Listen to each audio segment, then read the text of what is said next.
kasagaran mga breastfeeding mothers kay mga martir ngano ay tiiso na lang nato atong gibati di lang kita mo inom tambal mahadlok man gud na ang tambal makaapekto sa atong anak na gipadede. Hi everyone, this is Mommy Chess, your breastfeeding guru. Natay duha ka inahan na ang concern nila ang pag-inom og tambal kay sila nagpadede. Ang usa niinom og tambal nagingnan sa doktor na undang usab padede kay isog kaayo ang tambal ug ang infeksyon na ginatambalan. Ang usa pod kananay mahadlok mo inom og tambal kay di siya gusto mo undag padede. So, unsa ba gyud ang tama ani?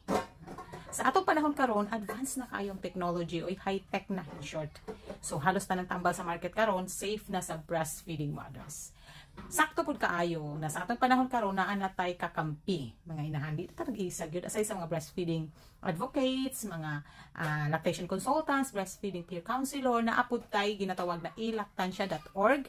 Kini na website gihimo ni siya sa mga credible na mga pediatrician, doctor of medicine, pharmacists and lactation consultants. So ilahag yun yung giplano para ang mga nanay na sila'y kadaganan in case na magduha-duha sila inom sa tambal. Unsa na to pag-check kung breastfeeding safe ang tambal natong inumon, i-type nato ang generic name diri sa website o ihatag niya na ang information kung low risk, compatible ba na sa ato ang pagpadede, or kung dili man gali na siya compatible or safe sa ato then maghatag na siya mga other alternatives ba very convenient para sa ato.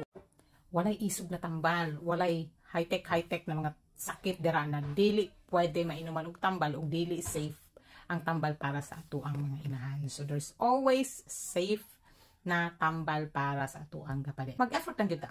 Pag dili pud luoy atong anak ba na maundang ang padede niya dahito wala pa nato nahimo ang tanan. So make sure na nahimo usa nato tanang research, mga tanang nagpangutana-pangutana ang sakta bago ta mo desisyon na musta ang padede.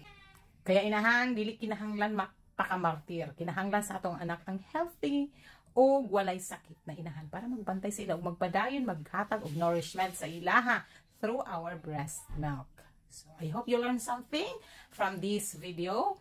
Para sa mga lactation concerns, go to Amoma Lactation Clinic, Tagum City, or watch my Padede Reels. Thank you for watching. Bye!